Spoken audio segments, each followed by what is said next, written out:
este siguiente apartado vamos a hablar sobre qué enfermedades transmiten los alimentos, la importancia y las consecuencias. Vamos a hablar de las toxinfecciones alimentarias, de las intoxicaciones y de las infecciones, y solamente de algunas de las enfermedades más comunes en la industria alimentaria. Las toxinfecciones alimentarias, TIAs o enfermedades de transmisión alimentaria, ETAs, es un grupo de procesos patológicos que se adquiere por consumir agua o alimentos contaminados, es decir, son las enfermedades que nos producen o que tenemos cuando ingerimos un alimento que está contaminado por microorganismos o bien por productos químicos o por algunas sustancias extrañas. Son enfermedades de declaración sanitaria obligatoria. ¿Por qué decimos esto? Bueno, pues si alguna persona va a un centro de salud con una posible cuadro de vómitos y diarreas, no mejora en una semana, se derivará a su hospital, se le harán pruebas para ver si, por ejemplo, tiene una salmonelosis o se le hará un cultivo para ver si es una campilobacteriosis. Normalmente el hospital indica a Salud Pública cuántos casos de determinadas enfermedades infecciosas se han dado en la comunidad. Las toxinfecciones, esa palabra deriva de estas dos palabras que tenemos aquí, intoxicación e infección. Las intoxicaciones siempre están causadas por las sustancias tóxicas que hay dentro del alimento. Esas sustancias tóxicas pueden tener un origen químico, por ejemplo, algún pesticida, un FLIS, un elemento para control de plagas, o pueden tener un origen biológico. Hay microorganismos que generan sustancias tóxicas cuando crecen en los alimentos. Y en el segundo lugar tenemos las infecciones, que son las que causan los microorganismos al crecer en un alimento que nosotros ingerimos, y luego esos microorganismos empiezan a crecer y nos invaden y se multiplican en nuestra mucosa intestinal. ¿Cuáles son los microorganismos que vamos a ver en este apartado? Vamos a ver la salmonela, estafilococos, Clostridium botulinum, Campylobacter, E. coli, los estreptococos fecales, y existen otras enfermedades que no están causadas por microorganismos, pero que las incluimos aquí como enfermedades transmitidas por los alimentos, que son las derivadas de los parásitos, como la triquinela o el anisakis. Veamos entonces la salmonela. La salmonela siempre está relacionada principalmente con alimentos como los huevos, las aves. Tenemos ahí cuáles son los alimentos implicados. Normalmente una salmonelosis, que sería la enfermedad que causan las salmonelas, tienen una latencia y después de normalmente de 48 horas de la comida, pues aparece un cuadro gastrointestinal con náuseas, vómitos, dolor abdominal, cabeza, diarrea, fiebre, y los síntomas persisten durante aproximadamente una semana. Puede ser mortal para las personas mayores, para los niños pequeños o para aquellas personas que estén enfermas. ¿Cómo la prevenimos?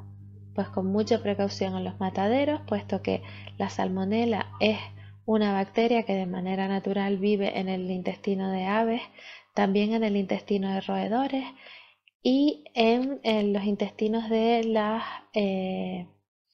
las tortugas. Entonces, los alimentos también hay que, si los refrigeramos bien, limpiamos bien los utensilios y evitamos contaminaciones cruzadas, pues de cortar las carnes de las aves con los mismos cuchillos o las mismas tablas, o usar huevos sucios o huevos que tengan la cáscara rota, y cocinarlos adecuadamente. Es muy importante recordar en este apartado que los huevos no se pueden lavar. Los huevos tienen una cáscara porosa por la que todo lo que está fuera del huevo entraría con la acción del agua. Por eso los huevos que están sucios no se pueden lavar con agua y jabón, sino que lo que se debe de hacer es rasparlos o, si es posible, en la mayoría de los casos es eliminarlos, tirarlos, no utilizarlos. En cuanto a estafilococos, este es el microorganismo que podemos tener en la piel y está en todos los productos cárnicos. Las infecciones por estafilococos suelen durar 1 o 2 días con diarreas y dolor de cabeza, vómitos, y no presentan una alta mortalidad, pero sí que nos causan problemas gastrointestinales y hay que tener cuidado. ¿Cómo los evitamos? Con mucha higiene personal, mucho lavado de manos, proteger las heridas y todas las zonas de las mucosas. Cuando nos las toquemos, lavar las manos, porque es muy posible que haya estafilococo. Refrigerar bien, cocinar bien y limpiar bien todos los utensilios. En cuanto a Clostridium, en este caso vamos a hablar de Clostridium botulinum. Existen otras especies de Clostridium. Clostridium botulinum causa la enfermedad del botulismo. Clostridium botulinum es de esos microorganismos que generan toxinas. En este caso, la toxina que se genera es la toxina botulínica. La toxina botulínica nos provoca parálisis, por lo que justo después de sobre unas 36 horas después de haber ingresado la toxina al organismo, pues podemos tener dificultad para hablar o para tragar, tenemos zonas paralizadas, dificultad respiratoria, podemos morirnos por esta toxinfección causada por Clostridium botulinum. El botulismo es una enfermedad mortal. ¿Y dónde encontramos a la toxina botulínica? La toxina botulínica de manera natural vive en la tierra. Y todos sabemos desde que éramos pequeños que los envases que están hinchados no debemos de utilizarlos. Bueno, pues ahí es donde podría estar Clostridium botulinum, en los envases hinchados. Mucho cuidado a la hora de hacer mermeladas caseras o salsas caseras y envasarlas, puesto que Clostridium botulinum está en la tierra. Si no hay una adecuada higiene de los envases, de los productos que se van a envasar, etc., puede haber un crecimiento de Clostridium botulinum.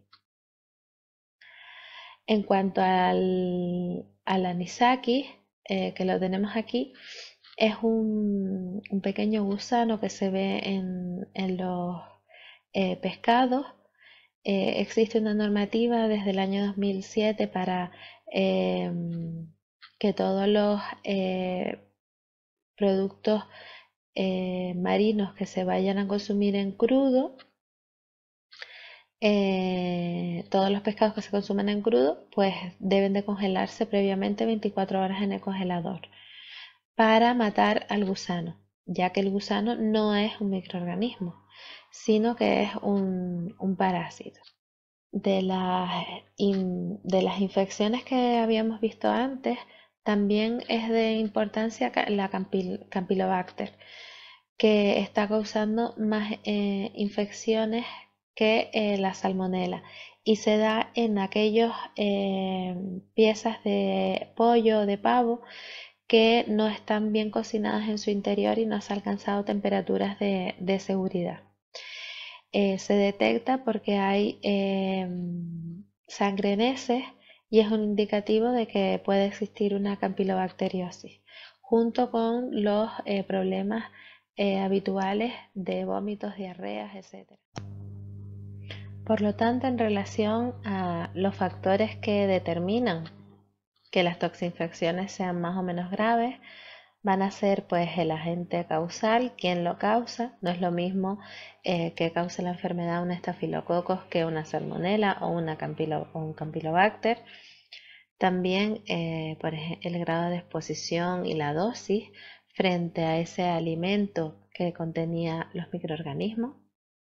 El individuo, pues la edad que tenga, el estado físico. Ancianos y niños siempre son más vulnerables, el estado inmunológico y la acidez del jugo gástrico. Es muy importante para las empresas controlar las toxinfecciones alimentarias. Si hay mayores quejas de clientes, se perderá la reputación, existirán menores beneficios y habrá una pérdida efectiva de empleo, además de las pérdidas económicas por gastos médicos, medicamentos, etc., los pagos de indemnizaciones, de multas y por último, todo esto nos aboca al cierre del negocio.